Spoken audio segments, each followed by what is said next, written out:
Paris হামলার পর এখনো আতঙ্ক কাটেনি নগরবাসীর। ভিডিও বার্তায় মার্কিন ও ফরাসি প্রেসিডেন্টকে হত্যার হুমকি আইএসের।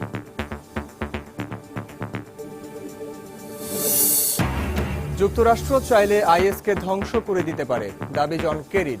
প্যারিস হামলার পর পশ্চিমা বিশ্ব আসাদ সরকারের প্রয়োজনীয়তা বুঝেছে, মন্তব্য লাভরভের। সিরীয় শরণার্থীদের ঠেকাতে মার্কিন প্রতিনিধি পরিষদে নতুন বিল পাস, ভেটো দিতে পারছেন না ওবামা। এবং ইসরায়েলের অধিকৃত অঞ্চলের সংঘর্ষে মার্কিন নাগরিক সহ নিহত 5, নতুন করে আরও বসতি নির্মাণের সিদ্ধান্তে তেল আবিবের প্রতি নিন্দা জার্মানির।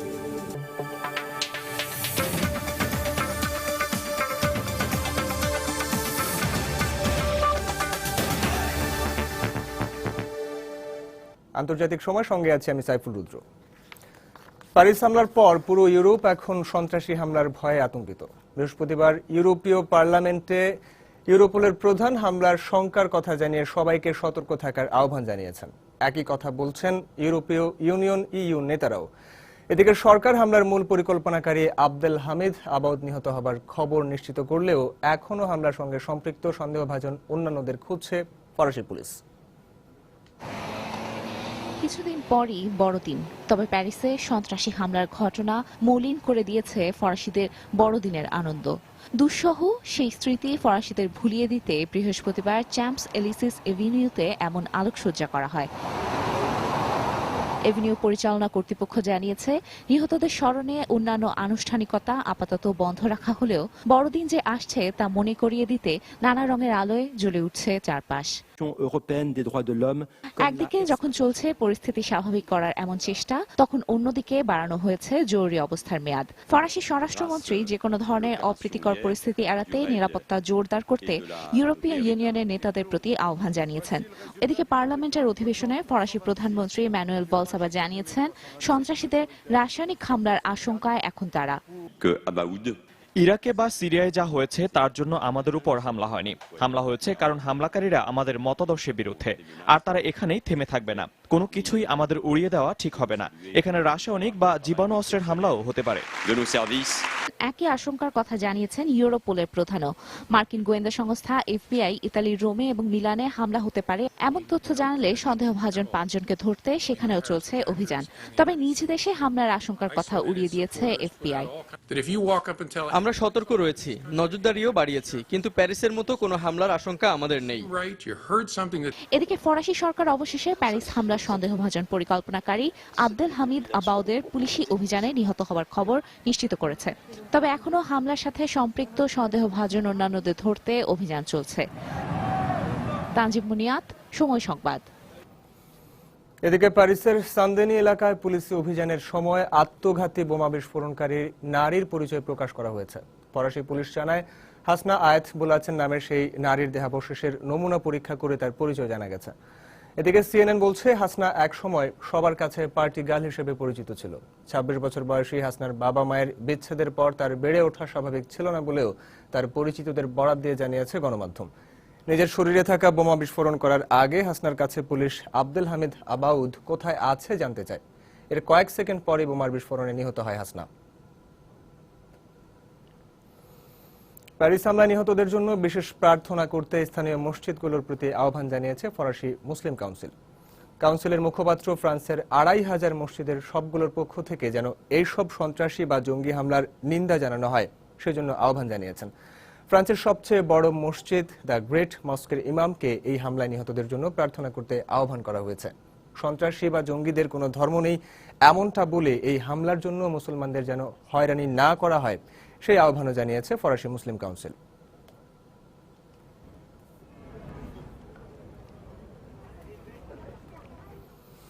আত্মঘাতী হামলা চালিয়ে যুক্তরাষ্ট্রের প্রেসিডেন্টের কার্যালয় ও বাসভবন হোয়াইট হাউস উড়িয়ে দেওয়ার হুমকি দিয়েছে ইরাক ও সিরিয়া ভিত্তিক জঙ্গি সংগঠন ইসলামিক স্টেট। 6 মিনিটের ওই ভিডিওটির শিরোনাম প্যারিস বিফোর রোম। বৃহস্পতিবার প্রকাশিত ভিডিওতে বলা হয়, যুক্তরাষ্ট্র ও ফ্রান্সের প্রেসিডেন্টকে বোমা মেরে কাবাব বানানো হবে। এর আগে বুধবার আইএসের পক্ষ থেকে আরেকটি ভিডিও প্রকাশ করা হয়, যাতে নিউ ইয়র্ক শহরে হামলা চালানো হবে বলে হুমকি দেওয়া হয়। মার্কিন পররাষ্ট্র মন্ত্রণালয় জানিয়েছে, আইএসের এসব ভিডিও বার্তাকে গুরুত্বের সঙ্গেই নিয়েছে তারা। রাষ্ট্র চাইলে জঙ্গি সংগঠন ইসলামিক স্টেটকে ধ্বংস করে দিতে পারে বলে মন্তব্য করেছেন মার্কিন পররাষ্ট্রমন্ত্রী জন কেরি। প্যারিস হামলা সিরিয়ায় আসাদ সরকারের প্রয়োজনীয়তা পশ্চিমা বিশ্বকে ভালোভাবে বুঝিয়েছে বলে মন্তব্য করেছে রুশ পররাষ্ট্রমন্ত্রী সের্গেই লাভরভ। আর সিরীয় প্রেসিডেন্ট বাশার আল আসাদ বলেছেন, সন্ত্রাসী ও জঙ্গিদের ধ্বংস না করা পর্যন্ত দেশটিতে কোনো ধরনের রাজনৈতিক সমাধান আসবে না। অনলাইনে মানবাধিকার কর্মীদের প্রকাশিত একটি ভিডিওতে দেখা যায় সিরিয়ার দুমায় সরকারি বাহিনীর বিমানগুলো ব্যাপক গোলাবর্ষণ করছে। ভিডিওটিতে হতাহতের কোনো সংখ্যা না দিলেও আন্তর্জাতিক সংবাদ মাধ্যমগুলো বলছে ওই হামলায় 2 শিশু সহ অন্তত 12 জন বেসামরিক নাগরিক নিহত হয়েছে। দুমায় বিমান হামলার মধ্যে দেশটির প্রেসিডেন্ট বাশার আল আসাদ বলেছেন, সিরিয়ায় কখন প্রেসিডেন্ট নির্বাচন অনুষ্ঠিত হবে সেটা জনগণই ঠিক করবে। ইতালীয় গণমাধ্যমে দেয়া এক সাক্ষাৎকারে তিনি আরো বলেন, পশ্চিমা বিশ্ব সহ মধ্যপ্রাচ্যের বেশ কয়েকটি দেশের সহায়তা বন্ধ না হলে আইএস দুর্বল হবে না। আপনার দেশের মাটিতে যখন জঙ্গিরা ঘুরে বেড়াবে তখন সেখানে কোনো ধরনের রাজনৈতিক পট পরিবর্তন বা সমঝোতার আশা করতে পারেন না। আমি মনে করি ওদের নির্মূলের পর আমরা 1.5 থেকে 2 বছরের মধ্যেই নির্বাচন, গণভোট কিংবা সংবিধান পরিবর্তনের মধ্য দিয়ে একটি রাজনৈতিক স্থিতিশীল অবস্থায় পৌঁছতে পারব। এখন আমাকে আমার কাজটা করতে দিন। যারা হাজারো নিরীহ সিরীয়কে হত্যা করেছে সেই সব সন্ত্রাসীকেই ধ্বংস করছি আমি।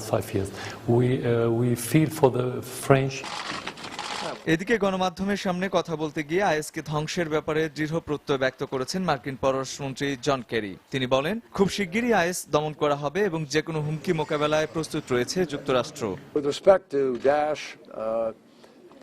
আমরা সব সময় বলে এসেছি, আইএসকে নির্মূল করা সময়ের ব্যাপার মাত্র। আল কায়েদাকে ধ্বংস করতে 2001 সালে আমরা লড়াই শুরু করি। বেশ কয়েক বছর পর ওসামা সহ আল কায়েদা শীর্ষস্থানীয় নেতাদের হত্যার মধ্য দিয়ে আমরা কিন্তু ঠিকই সফল হই। তাই বলছি, আমরা আমাদের মূল্যবোধ ও নীতিতে ঠিক থাকলে এবারও সফল হব।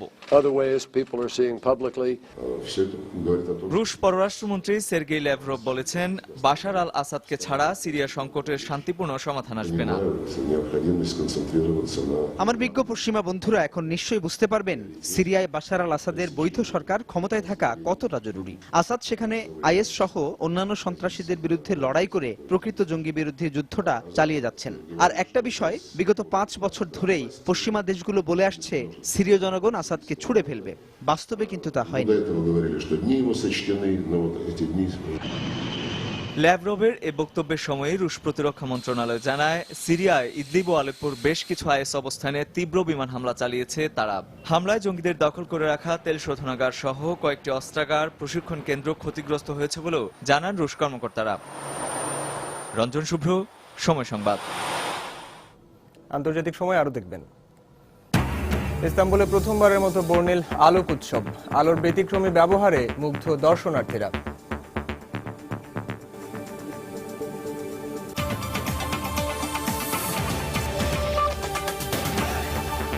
সিরিয়ার সীমান্তের কাছে ইরাকের সিনজার শহরে এখন শুধুই ধ্বংসযজ্ঞের চিহ্ন। গত সপ্তাহে আইএসকে হটিয়ে সিনজারকে স্বাধীন ঘোষণা করা হলেও শহরটিতে স্বাভাবিক অবস্থান ফিরে আসতে অনেক সময়ের প্রয়োজন বলে জানিয়েছেন কুর্দি যোদ্ধারা। আর এজন্য আন্তর্জাতিক সম্প্রদায়ের কাছে সহযোগিতাও চেয়েছে তারা। তবে ইরাক সরকারের পক্ষ থেকে সিনজারে কোনো ধরনের সহযোগিতা আসেনি বলে অভিযোগ করেছেন ইয়াজিদি যোদ্ধারা। মাইলের পর মাইল এমন ধ্বংসস্তূপই বলে দেয় সিনজারে আইএসের তাণ্ডব লীলার কথা। ঘরবাড়ি, মসজিদ, শিক্ষা প্রতিষ্ঠান সহ সব জায়গাতেই রয়ে গেছে তাদের সহিংসতার ছাপ। দীর্ঘ সময়ের লড়াইয়ে সশস্ত্র যোদ্ধারা সম্প্রতি শহরটি থেকে আইএসকে হটিয়ে দিতে সক্ষম হলেও শহরের অবস্থা দেখে তারা হতবাক। খোলা আকাশের নিচে দিন কাটাতে হচ্ছে অধিকাংশ যোদ্ধাকে। শহরের ভেতরে ঢোকার পর জায়গায় জায়গায় ধ্বংসস্তূপ দেখে দুঃখে আমি ভারাক্রান্ত হয়ে পড়েছি। কোবানি শহরের চেয়েও এখানে খারাপ অবস্থা। আগের সিনজারের সঙ্গে এখনকার সিনজার শহরের কোনো মিল নেই। সিনজার দখলের পর থেকে আইএস জঙ্গিরা কয়েক হাজার ইয়াজিদিকে হত্যা করেছে বলে জানিয়েছে রয়টার্স। প্রতিদিনই সেখানে নতুন নতুন গণকবরের সন্ধান পাওয়া যাচ্ছে। তারা 5000-এরও বেশি মানুষকে হত্যা করেছে এবং আরো প্রায় 5000 মানুষকে ধরে নিয়ে গেছে। আমাদের স্ত্রী সন্তানদের পশুর মতো বিক্রি করা হতো। অথচ আমরা যখন আইএসের এসব সহিংসতা দমনে উদ্যোগ নিলাম, তখন ইরাক সরকারের পক্ষ থেকে আমাদের কোনো সহায়তা দেওয়া হয়নি। কোন সাহসে সরকার সিনজারে ইরাকের পতাকা উড়ানোর কথা বলে? 13 নভেম্বর ইরাকের সিনজারে নিজেদের পতাকা উড়িয়ে শহরটিকে আইএস মুক্ত করার ঘোষণা দেন কুর্দি পেশমার্কা যোদ্ধারা। জঙ্গিদের বিরুদ্ধে দীর্ঘ সময়ের কঠিন লড়াইয়ের ধারাবাহিকতায় এ সফলতা পাওয়ার দাবি করেন তারা। জীবন বাঁচাতে কুর্দিদের সঙ্গে এ লড়াইয়ে যোগ দেন সংখ্যালঘু ইয়াজিদি সম্প্রদায়ের লোকজনও। তবে আইএসের বিরুদ্ধে একসঙ্গে যুদ্ধ করলেও সিনজারের নিয়ন্ত্রণ নিয়ে এখন কুর্দি ও ইয়াজিদি যোদ্ধাদের মধ্যে দেখা দিয়েছে দ্বন্দ্ব। পিকেকের বিভিন্ন শর্ত মেনে নিতে নিজেদের অস্বীকৃতির কথা তুলে ধরেন ইয়াজিদিরা। পিকেকে যা বলবে আমরা তাই মেনে নিতে বাধ্য নই। কোনো পক্ষ একা এই অঞ্চল স্বাধীন করতে পারত না। আমি আশা করব কুর্দি যোদ্ধাদের এই বিষয়গুলো ভেবে সব সিদ্ধান্ত নেওয়া উচিত। গত বছর আগস্টে ইরাকের বিভিন্ন এলাকার পাশাপাশি সিনজার শহরটিও দখলে নেয় আইএস জঙ্গিরা। সেপ্টেম্বরের শেষ দিকে সিরিয়ায় রুশ অভিযান শুরুর পর ইরাকেও জঙ্গি বিরোধী অভিযান জোরদার করে কুর্দি পেশমার্কা যোদ্ধারা। তাদের সহযোগিতায় মার্কিন জোটের বিমান হামলার খবরও জানিয়েছে আন্তর্জাতিক বিভিন্ন গণমাধ্যম। রিয়াদুল ইসলাম, সময় সংবাদ। শরণার্থীদের ঢল ঠেকাতে বৃহস্পতিবার নতুন বিল পাশ করেছে রিপাবলিকান নিয়ন্ত্রিত মার্কিন প্রতিনিধি পরিষদ। ওবামার ভেটো ক্ষমতা খর্ব করতে প্রয়োজনীয় 2/3 ভোটেই পাশ হয়েছে বিলটি। আগামী বছর নাগাদ যুক্তরাষ্ট্র সরকার 10,000 সিরীয় শরণার্থীকে আশ্রয় দেওয়ার সিদ্ধান্ত নিলে নিরাপত্তা ঝুঁকির ইস্যুতে তার বিরোধিতা করে রিপাবলিকানরা। এদিকে শরণার্থীদের বিপজ্জনক কুকুরের সঙ্গে তুলনা করে তাদের যুক্তরাষ্ট্রে আশ্রয় দেওয়া উচিত হবে না বলে মন্তব্য করেছেন যুক্তরাষ্ট্রের আসন্ন প্রেসিডেন্ট নির্বাচনে রিপাবলিকান মনোনয়ন প্রত্যাশী নেতা। প্যারিসে সন্ত্রাসী হামলার ঘটনায় আগাম সতর্কতা হিসেবে ইউরোপ বেশ কড়া অবস্থানে গেলেও থেমে নেই অভিবাসীদের স্রোত। এ স্রোতে লাগাম দিতে বলকান রাষ্ট্রগুলো এবার সিরিয়া, ইরাক ও আফগানিস্তানের শরণার্থীদের রেখে বাকিদের ফেরত পাঠিয়ে দেওয়ার ক্ষেত্রে বেশ শক্ত অবস্থান নিয়েছে। এতে উদ্বিগ্ন দারিদ্র্যপীড়িত দেশ থেকে আসা অভিবাসীরা। ইরানে ফিরে যাওয়ার চাইতে মরে যাওয়া ভালো। ওখানে সচ্ছল জীবনের কোনো নিশ্চয়তা নেই। আমি সবকিছু বিক্রি করে ইউরোপে এসেছি। আমার ফিরে যাওয়ার কোনো উপায় নেই। সম্প্রতি অভিবাসন বিষয়ে কয়েকটি সম্মেলনে ইউরোপীয় ইউনিয়নের নেতারা শুধুমাত্র যুদ্ধবিধ্বস্ত দেশ থেকে আসা শরণার্থীদের আশ্রয় দেওয়ার ব্যাপারে সম্মত হলে বেশ কড়া অবস্থানে যায় ইউরোপের সীমান্তরক্ষীরা। এ অবস্থায় সীমান্তে অভিবাসীদের ভিড় বাড়তে থাকলে স্লোভেনিয়া তার দেশে অবস্থানরত 162 জনকে ক্রোয়েশিয়ায় পাঠানোর প্রস্তাব করে। আর নিরাপত্তার স্বার্থে তা মেনে নিতে অস্বীকৃতি জানায় ক্রোয়েশিয়া। তবে অভ্যন্তরীণ শৃঙ্খলা রক্ষায় ইউ এর সিদ্ধান্ত মেনে চলা জরুরি বলে জানায় সার্বিয়া। পুলিশ অভিবাসীদের কাগজপত্র যাচাই বাছাই করে দেখছে তারা কোন দেশের নাগরিক। সেই অনুযায়ী তাদের সীমান্ত অতিক্রমের অনুমতি দেওয়া হচ্ছে। যারা অনুমোদন পায়নি তাদের বিভিন্ন শিবিরে সাময়িক আশ্রয় দেওয়া হয়েছে। পরে ধাপে ধাপে ফেরত পাঠানো হবে। এতে মানবাধিকার লঙ্ঘন হলেও অভ্যন্তরীণ শৃঙ্খলা রক্ষায় আর কিছুই করার নেই। আগামী বছর নাগাদ যুক্তরাষ্ট্র সরকার 10,000 সিরীয় শরণার্থীকে আশ্রয় দেওয়ার যে সিদ্ধান্ত নিয়েছে তার বিরোধিতা করে বৃহস্পতিবার রিপাবলিকান নিয়ন্ত্রিত মার্কিন প্রতিনিধি পরিষদ শরণার্থীদের ঢল ঠেকাতে নতুন বিল পাশ করে। নিরাপত্তা ঝুঁকির কথা বলে শরণার্থীদের প্রবেশে বাধা দেয়া মার্কিন মূল্যবোধের পরিপন্থী উল্লেখ করে এই প্রস্তাবনার বিরুদ্ধে ভেটো দেওয়ার হুঁশিয়ারি দিয়েছেন প্রেসিডেন্ট বারাক ওবামা। শরণার্থীদের আশ্রয় দেয়া না দেয়ার চূড়ান্ত সিদ্ধান্ত কেন্দ্রীয় সরকার নিলেও দেশটির 31টি অঙ্গরাজ্যের গভর্নর তাদের রাজ্যে শরণার্থীদের আশ্রয় দেবে না জানালে পরিস্থিতি ঘোলাটে হয়। এদিকে শরণার্থীদের কুকুরের সঙ্গে তুলনা করে সমালোচনার মুখে পড়েছেন রিপাবলিকান মনোনয়ন প্রত্যাশী এই নেতা। মানবতার চাইতে নিরাপত্তা বেশি জরুরি। আপনার পাড়ায় একটা কুকুর অবাধে চলাফেরা করলে আপনার শিশুটি ঝুঁকির মধ্যে থাকবে। কুকুরটা বিপজ্জনক হতে পারে, আবার নাও হতে পারে। এজন্য কুকুরের প্রতি ভালোবাসা থাকলেও আপনি নিশ্চয়ই সন্তানের নিরাপত্তার কথা ভেবে কুকুরটিকে পাড়ায় জায়গা দিতে চাইবেন না। এদিকে গ্রিসের জাল পাসপোর্ট ব্যবহার করে যুক্তরাষ্ট্রে পাড়ি জমানোর অভিযোগে এক নারী সহ 8 সিরীয় নাগরিককে আটক করে জিজ্ঞাসাবাদ করছে হন্ডুরাস, প্যারাগুয়ে ও কোস্টারিকা পুলিশ। তবে তাদের সঙ্গে কোনো সন্ত্রাসী যোগসূত্র পাওয়া যায়নি। তারা গুয়েতেমালা হয়ে যুক্তরাষ্ট্রে পৌঁছানোর চেষ্টা করছিল বলে অভিযোগ রয়েছে।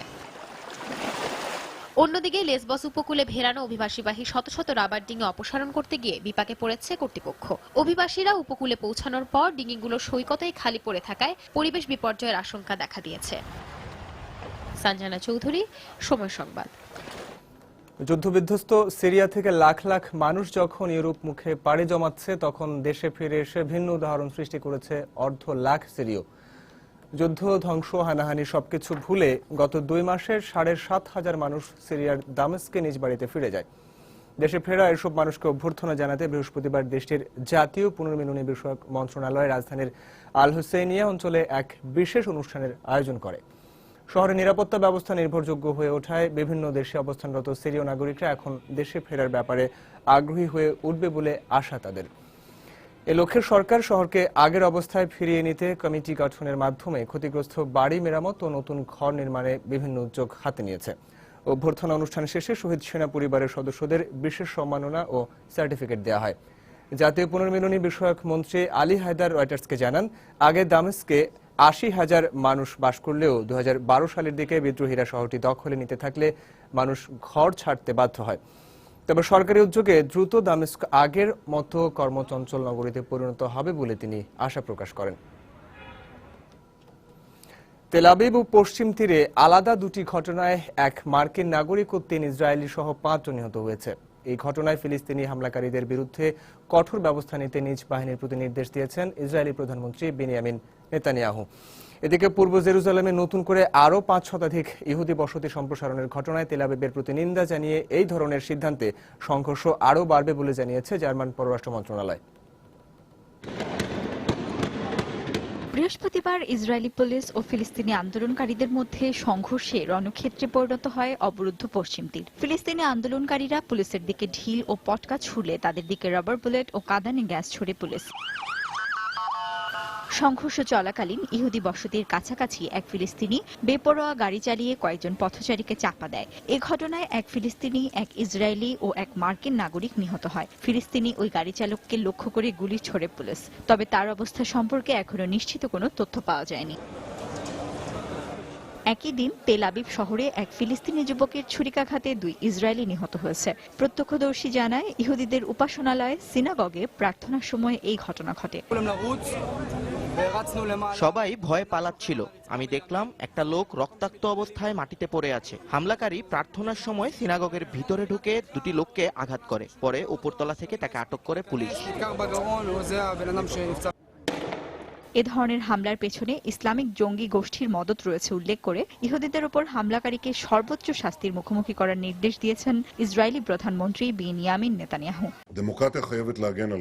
ইসরায়েল দীর্ঘদিন ধরে বিশ্বের সন্ত্রাসবাদের বিরুদ্ধে লড়াইয়ে যুক্ত। ইসলামী উগ্রপন্থীরা সেজন্য ইসরায়েল ফিলিস্তিনির সংঘাত ছড়ানোর চেষ্টা করছে। তবে আমি আবারও স্পষ্ট করে জানিয়ে দিতে চাই, ইহুদিদের উপর হামলার শাস্তি মৃত্যু। এ বিষয়ে কাউকে ছাড় দেওয়া হবে না। তবে ইসরায়েল ফিলিস্তিনে চলমান সংঘর্ষের জন্য ফিলিস্তিনে বছর বছর ধরে চলা ইসরায়েলি আগ্রাসনই দায়ী বলে জানিয়েছে মার্কিন পররাষ্ট্র মন্ত্রণালয়। বৃহস্পতিবার মন্ত্রণালয়ের মুখপাত্র ফিলিস্তিনে ইসরায়েলি বসতি সম্প্রসারণের নিন্দা জানান। গেল সোমবার পূর্ব জেরুজালেমে নতুন করে আরও 5 শতাধিক ইহুদি বসতি স্থাপনের ঘোষণা দেয় তেল আবিব। এ ধরনের সিদ্ধান্তই মধ্যপ্রাচ্য উত্তেজনাকে আরও বাড়িয়ে তুলছে বলে জানায় জার্মান পররাষ্ট্র দপ্তর। সঞ্জিদা ইসলাম, সময় সংবাদ। ইয়েমেনের সরকার দেশের স্বার্থে কোনো ধরনের দায়িত্ব নিতে ভয় পায় না বলে জানিয়েছেন দেশটির পররাষ্ট্রমন্ত্রী রিয়াদ ইয়াসিন। বৃহস্পতিবার এডেনে নতুন করে পররাষ্ট্র মন্ত্রণালয়ের কাজ শুরু করার পর তাৎক্ষণিক প্রতিক্রিয়ায় এমন কথা বলেন তিনি। ইয়েমেন সরকারের এখন সঠিক সময়ে সঠিক সিদ্ধান্ত নেওয়ার সময় এসেছে বলেও উল্লেখ করেছেন তিনি। তাইজ দখলের লক্ষ্যে হাদি বাহিনীর অভিযানের পরিকল্পনা করতে প্রেসিডেন্ট আব্দ রাব্বু মানসুর হাদি দেশে ফিরে আসার পর এডেনে পররাষ্ট্র মন্ত্রণালয়ের কাজ শুরুর সিদ্ধান্ত নেয় সরকার। হাদির আগমনের পরপরই এডেনে অস্ত্রবিরতির আহ্বান জানায় সরকার। গেল বছর সেপ্টেম্বরে ইয়েমেনের রাজধানী সানা থেকে উৎখাত হবার পর এই এডেনে এসে আশ্রয় নেন হাদি। মিশর ও রাশিয়া 2 দেশের মধ্যে পারমাণবিক শক্তি কেন্দ্র নির্মাণের উদ্দেশ্যে একটি চুক্তি স্বাক্ষরিত হয়েছে। বৃহস্পতিবার মিশরের রাজধানী কায়রোতে এই চুক্তি স্বাক্ষরিত হয়। চুক্তি অনুযায়ী মিশরের উত্তরাঞ্চলের দাবায় এই কেন্দ্রটি নির্মাণ করা হবে। নির্মাণ কাজ 2022 সাল নাগাদ শেষ হবে বলে আশা করা হচ্ছে। পরমাণু কেন্দ্র নির্মাণের সম্পূর্ণ ব্যয় রাশিয়া বহন করবে। আগামী 35 বছরে মিশর এই অর্থ পরিশোধ করবে বলে জানিয়েছে রাশিয়ার রাষ্ট্রীয় পরমাণু ফার্ম রোসাটমের এক মুখপাত্র। এদিকে মিশরের president Abdel Fattah al CC বলেন, এটি একটি শান্তিপূর্ণ চুক্তি। এই চুক্তির আওতায় অস্ত্র উৎপাদন নয়, কেবল বিদ্যুৎ উৎপাদন করা হবে।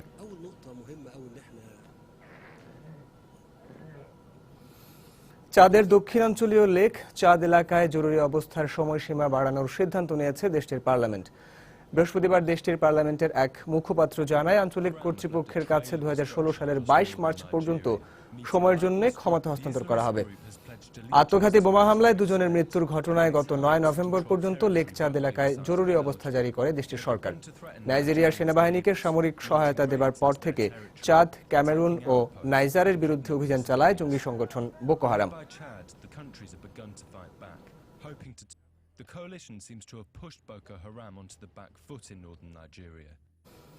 ভারতে আলোচিত শিনা বোরা হত্যা মামলায় স্টার ইন্ডিয়ার প্রাক্তন সিইও পিটার মুখার্জিকে গ্রেফতার করেছে সিবিআই।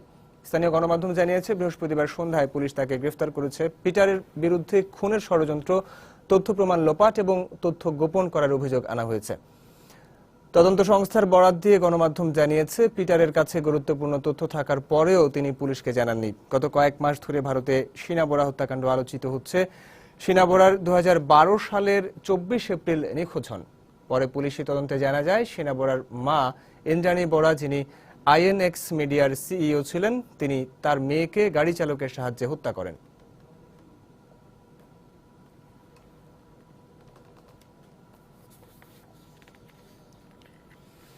মিয়ানমারের শান্তিপূর্ণ রাজনৈতিক উপায়ে ক্ষমতা হস্তান্তরের বিষয়ে আলোচনা করতে পার্লামেন্টের স্পিকার সীমানের সঙ্গে দেখা করেছেন নির্বাচিত দল NLD প্রধান অং সান সুচি। নির্বাচনের পরপরই ক্ষমতা হস্তান্তরের বিষয়ে আলোচনার জন্য স্পিকার ও সেনাপ্রধান সহ বিদায়ী প্রেসিডেন্ট থান সুয়েকে বৈঠকে বসার আহ্বান জানান তিনি। সুচির আহ্বানে সাড়া দিয়ে সুষ্ঠু প্রক্রিয়ায় ক্ষমতা হস্তান্তরের বিষয় নিয়ে বৃহস্পতিবার বৈঠকে বসেন মান। এরই ধারাবাহিকতায় জার্মানি, যুক্তরাজ্য ও স্পেনের রাষ্ট্রদূতদের সঙ্গেও পৃথক পৃথক বৈঠক করেছেন সুচি। এখন পর্যন্ত নতুন সরকারের কাছে কবে ক্ষমতা হস্তান্তর করা হবে বা কবে তারা শপথ নেবেন সে সম্পর্কে নিশ্চিত কোনো তথ্য পাওয়া যায়নি। আগামী মার্চের আগে ক্ষমতা হস্তান্তর প্রক্রিয়া শুরুর কোনো সম্ভাবনা নেই বলে জানিয়েছে গণমাধ্যম। চীনের ঝিংজিয়াং প্রদেশে চীনা নিরাপত্তা বাহিনীর অভিযানে 28 সন্ত্রাসী নিহত হয়েছে। স্থানীয় কর্তৃপক্ষ এবং গণমাধ্যম জানিয়েছে, চলতি বছর সেপ্টেম্বরে ঝিংজিয়াংয়ের সোগান কয়লা খনিতে সন্ত্রাসীদের সাথে নিরাপত্তা বাহিনীর সংঘর্ষে 5 পুলিশ নিহতের পর থেকে চীনা নিরাপত্তা বাহিনী কঠোর সন্ত্রাস বিরোধী অভিযান চালায়। গেল 2 মাসে এই সংঘর্ষে 28 জন সন্ত্রাসী নিহত এবং 1 জন নিরাপত্তা বাহিনীর হাতে ধরা পড়ে। গত কয়েক বছর ধরে ঝিংজিয়াং প্রদেশের উগ্রপন্থী বিদ্রোহীদের সাথে চীনা সরকারের সংঘর্ষ চলছে এবং চলতি বছর প্রায় 100 জনের মৃত্যু হয়েছে। জাপানের প্রধানমন্ত্রী শিনজো অ্যাবের সঙ্গে বৈঠক করেছেন যুক্তরাষ্ট্রের প্রেসিডেন্ট বারাক ওবামা। অ্যাপেক সম্মেলন উপলক্ষে ফিলিপিন্সের ম্যানিলায় বৃহস্পতিবার বৈঠক করেন তারা। এ সময় তারা দুই দেশের স্বার্থ সংশ্লিষ্ট বিষয়ে আলোচনা করেন। ওবামাকে পরবর্তী G7 সম্মেলনে আমন্ত্রণ জানান অ্যাবে। এছাড়া ফিলিপিন্সকে সামরিক অস্ত্র সহায়তার বিষয়েও জাপানের সঙ্গে একটি চুক্তি স্বাক্ষরিত হয়। এই চুক্তির ফলে প্রথমবারের মতো কোনো দেশকে সরাসরি সামরিক সহায়তা দিতে রাজি হলো জাপান। এপেক সম্মেলনের মধ্য দিয়ে এবারই প্রথম আলোচনায় বসল ট্রান্স প্যাসিফিক পার্টনারশিপের অন্তর্ভুক্ত দেশসমূহের নেতারা। মালির রাজধানী বামাকোর বিলাসবহুল রেডিসন ব্লু হোটেলের অতিথি কর্মকর্তা কর্মচারী সহ 1.5 শতাধিক মানুষকে জিম্মি করেছে অজ্ঞাত পরিচয়ের বন্দুকধারীরা। এই ঘটনায় প্রাথমিকভাবে 5 জন নিহত হবার খবর জানিয়েছে গণমাধ্যম। হোটেলে ব্যাপক গোলাগুলি ও বোমা বিস্ফোরণের শব্দ শোনা গেছে। জিম্মিদের উদ্ধারে এরই মধ্যে অভিযান শুরু করেছে দেশটির নিরাপত্তা বাহিনী। এই ঘটনার সময় হোটেলের ভেতরে 140 অতিথি ও 30 জন কর্মকর্তা কর্মচারী ছিলেন। স্থানীয় সংবাদ মাধ্যমগুলো বন্দুকধারীর সংখ্যা 10 জন বললেও আন্তর্জাতিক সংবাদ মাধ্যমগুলো বলছে বন্দুকধারীর সংখ্যা 2 জন। গেল আগস্টে মালিতে একটি হোটেলে এই ধরনের হামলায় জাতিসংঘের 5 কর্মকর্তা সহ নিহত হয় 13 জন। মালয়েশিয়ায় আজ থেকে শুরু হওয়া আসিয়ান শীর্ষ সম্মেলনে IS এর আত্মঘাতী হামলার হুমকির পর সেখানে নিরাপত্তা ব্যবস্থা জোরদার করা হয়েছে। সম্মেলনে যোগ দিতে মার্কিন প্রেসিডেন্ট বারাক ওবামা এবং চীনা প্রধানমন্ত্রী লি কেকিয়াং মালয়েশিয়ায় পৌঁছানোর পর IS এবং স্থানীয় জঙ্গি সংগঠন আবু সায়াফের পক্ষ থেকে হামলার হুমকি দেওয়া হয়। মালয়েশীয় পুলিশের একটি ফাঁস হয়ে যাওয়া রিপোর্টে হুঁশিয়ার করা হয়েছে যে কুয়ালালামপুরে আবু সায়াফ জঙ্গি গোষ্ঠীর অন্তত 10 জন আত্মঘাতী হামলাকারী সক্রিয় রয়েছে। কুয়ালালামপুরে 2000 সেনা মোতায়েন করা হয়েছে। এছাড়া আরও 2500 সেনা সেখানে সদা প্রস্তুত রয়েছে বলে জানানো হয়েছে। আজ শুরু হওয়া 3 দিন ব্যাপী আসিয়ান সম্মেলনে যোগ দিতে একে একে বিশ্ব নেতারা মালয়েশিয়া পৌঁছাতে শুরু করেছেন। ফিলিপিন্সের ম্যানিলায় এশীয় প্রশান্ত মহাসাগরীয় অর্থনৈতিক সহযোগিতা সম্মেলনের দ্বিতীয় ও শেষ দিন বৃহস্পতিবারও বিক্ষোভ করেছে অ্যাপেক বিরোধী শত শত বামপন্থী নেতারা। এদিন ম্যানিলায় ছাত্র সমাজ ও আদিবাসী সংগঠনগুলো বিক্ষোভ করলে দুপক্ষের মধ্যে ব্যাপক সংঘর্ষ বাধে। এমন সম্মেলনের মাধ্যমে গরিব রাষ্ট্রগুলোর উপর বাণিজ্যিক অবরোধ আরোপ করে ধনী রাষ্ট্রগুলো তাদের স্বার্থ হাসিল করে বলে অভিযোগ বিক্ষোভকারীদের। এর আগে বুধবারও তারা অ্যাপেক সম্মেলনের বিরোধিতা করে বিক্ষোভ কর্মসূচির আয়োজন করে। এদিকে অ্যাপেকের 21টি সদস্য রাষ্ট্র সম্মেলনের শেষ দিন প্যারিস হামলার ঘটনায় গভীর শোক প্রকাশ করে সন্ত্রাস মোকাবেলায় একজোট হয়ে কাজ করার অঙ্গীকার করেন। আন্তর্জাতিক সংস্থাগুলো থেকে নতুন করে অর্থ সাহায্য নেয়ার জন্য বিল পাশ করেছে গ্রিক পার্লামেন্ট। এই বিলটিতে হোম লোন নেওয়ার ব্যবস্থাটিও সংস্কার করতে হয়েছে তাতে প্রথম ধাপে 2 বিলিয়ন ইউরো এবং পরে 10 বিলিয়ন ব্যাংকগুলোতে জমা হবে। 300 আসনের পার্লামেন্টে 153 ভোটে বিলটি পাস হয়। গ্রিক পার্লামেন্ট এর 2টি দল এই বিলের বিরোধিতা করে ভোট দেয়। ইকুয়েডরের তানগুয়ারহুয়া আগ্নেয়গিরি থেকে অগ্নুৎপাতের পর আশপাশের 2500 মিটার পর্যন্ত ধোঁয়া ও ছাই ছড়িয়ে পড়েছে। বৃহস্পতিবার তানগুয়ারহুয়া আগ্নেয়গিরির সংলগ্ন সবচেয়ে ক্ষতিগ্রস্ত এলাকা কুয়েরোতে দ্বিতীয় সর্বোচ্চ সতর্কতা অরেঞ্জ অ্যালার্ট জারি করা হয়েছে। বন্ধ ঘোষণা করা হয়েছে এলাকার সব শিক্ষা প্রতিষ্ঠান। নিয়োগ দেওয়া হয়েছে রাস্তায় জমে থাকা ছাই পরিষ্কারে পরিচ্ছন্নতা কর্মী। এই আগ্নেয়গিরিটি 1999 সাল থেকে সক্রিয় হয়ে ওঠে। ইকুয়েডরে প্রায় 84টি আগ্নেয়গিরি রয়েছে। এর মধ্যে 24টি আগ্নেয়গিরি সক্রিয় বলে জানিয়েছে কর্তৃপক্ষ।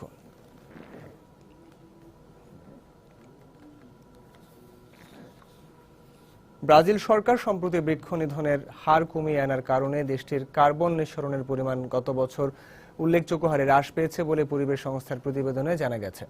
তবে দেশটিতে নতুন করে শিল্প কারখানা, বিদ্যুৎ ও জ্বালানি প্রকল্প গড়ে ওঠায় কার্বনের মাত্রা আবার আগের অবস্থায় ফিরে যেতে পারে বলে উদ্বেগ প্রকাশ করেছে পরিবেশবিদরা। বৃহস্পতিবার প্রকাশিত ওই প্রতিবেদন অনুযায়ী 2014 সালে ব্রাজিলে কার্বন নিঃসরণের হার 0.9% বা 156 টন পর্যন্ত কমে আসে। বৃক্ষ নিধন রোধে সরকারের বিভিন্ন পদক্ষেপের কারণে এমনটা সম্ভব হয়েছে বলে প্রতিবেদন উল্লেখ করা হয়। বৈশ্বিক উষ্ণতার জন্য দায়ী প্রথম 10 দেশের তালিকাভুক্ত ব্রাজিল প্যারিস চুক্তি অনুযায়ী 2005 সালের অনুপাতে কার্বন নিঃসরণের হার 2025 সাল নাগাদ 37% ও 2030 সাল নাগাদ 43% কমিয়ে আনার বিষয়ে প্রতিশ্রুতি দিয়েছে। ডিসেম্বরে প্যারিস অনুষ্ঠিত হতে যাওয়া COP21 জলবায়ু সম্মেলনের আগে গ্রিনহাউস গ্যাসের মাত্রা কমিয়ে আনার ব্যাপারেও প্রতিশ্রুতি দিয়েছিল দেশটির সরকার।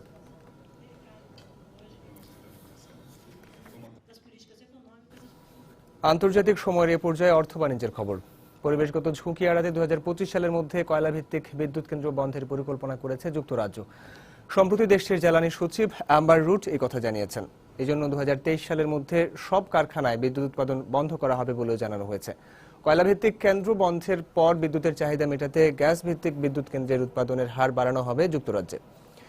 21 শতকের উপযোগী বিদ্যুৎ উৎপাদন কেন্দ্র নির্মাণের জোর দিচ্ছে দেশটি। এক্ষেত্রে পারমাণবিক বিদ্যুৎ কেন্দ্র স্থাপনের সংখ্যা বাড়ানোর কথা ভাবছে দেশটির সরকার।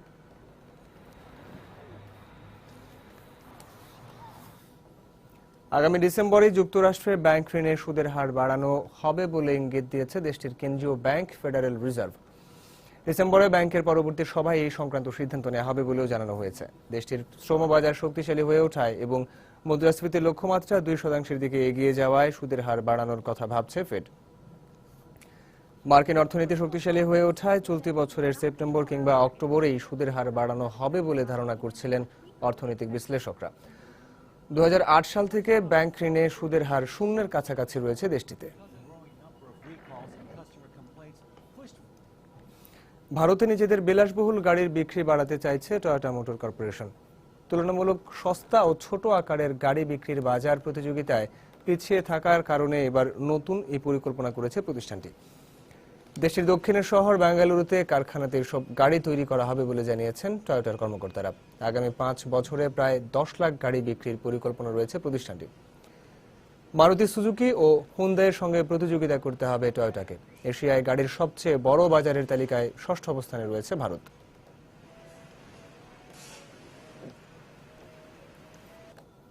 শতাব্দীর সবচেয়ে বড় হীরা খুঁজে পেয়েছে কানাডার একটি ডায়মন্ড কোম্পানি। বুধবার লুকারা ডায়মন্ড কর্পোরেশন নামক কানাডার প্রতিষ্ঠানটি জানায়, বতসোয়ানার কারোয়ে খনি থেকে হীরাটি পাওয়া যায়। হীরক খণ্ডটির ওজন 1111 ক্যারেট। বতসোয়ানার উত্তরাঞ্চলে অবস্থিত কারোয়ে খনিটি বিশ্বের উর্বর হীরক খনিগুলোর মধ্যে অন্যতম।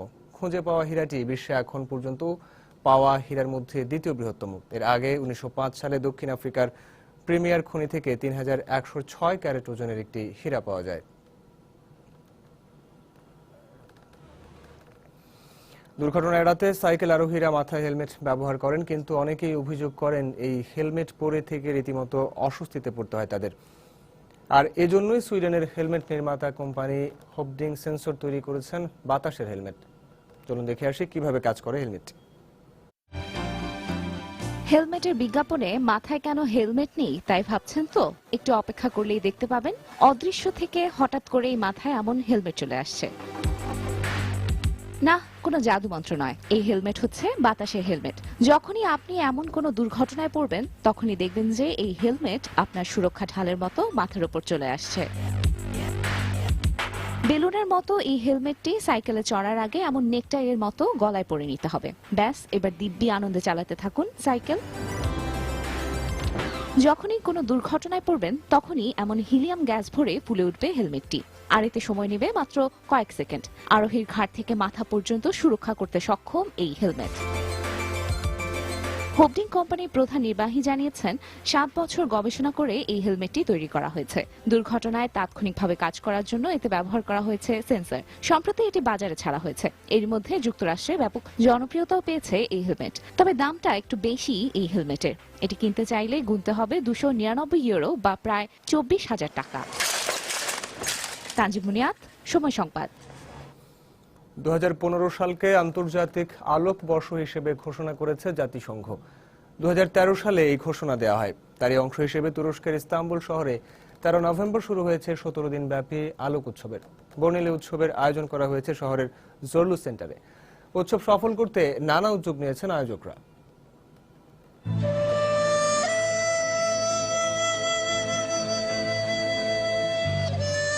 জলে নয়, যেন বাতাসে ভর করে ভেসে বেড়াচ্ছে একগাদা জেলিফিশ। আকারে বড়, রঙিন এই জেলিফিশগুলো ভাসছে ইস্তাম্বুলের জোরলু বিপণী বিতানের সামনে। এই বিপণী বিতানে আয়োজন করা হয়েছে ইস্তাম্বুল আলোক উৎসব 2015। এই উপলক্ষে বিপণী বিতানটিকে সাজানো হয়েছে বর্ণিল ও চোখ ধাঁধানো আলোয়। আর আলোক উৎসবের সৌন্দর্যে মুগ্ধ হচ্ছেন দর্শনার্থী তুরস্কবাসী ও পর্যটকরা। উৎসব উপলক্ষে আয়োজন করা হয়েছে সাংস্কৃতিক অনুষ্ঠানেরও, আর সেখানেও ছিল আলোর ভিন্নধর্মী ব্যবহার। জাতিসংঘের ঘোষণা অনুযায়ী তুরস্কে প্রথমবারের মতো আয়োজন করা হয়েছে এই আলোক উৎসবের। এতে অংশ নিয়েছেন বিশ্বের খ্যাতিমান 20 জনের বেশি আলোকশিল্পী।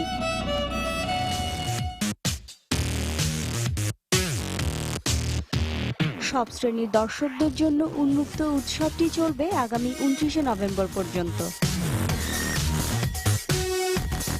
শিরিন আক্তার, সময় সংবাদ।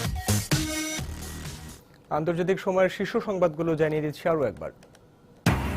মালেতে বিলাসবহুল রেডিসন ব্লু হোটেলে বন্দুকধারীদের হাতে জিম্মি পর্যটক সহ 170 জন, নিহত অন্তত 5। প্যারিস হামলার পর এখনো আতঙ্ক কাটেনি নগরবাসীর। ভিডিও বার্তায় মার্কিন ও ফরাসি প্রেসিডেন্টকে হত্যার হুমকি আইএসের।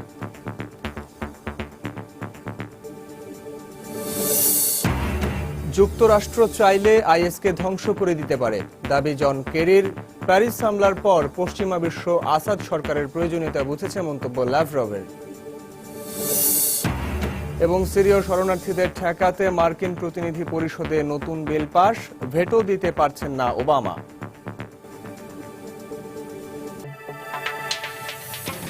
দর্শক, এই ছিল আন্তর্জাতিক সময়। যে কোনো খবর পেতে ভিজিট করুন সময়নিউজ.টিভি। সঙ্গে থাকুন সময়।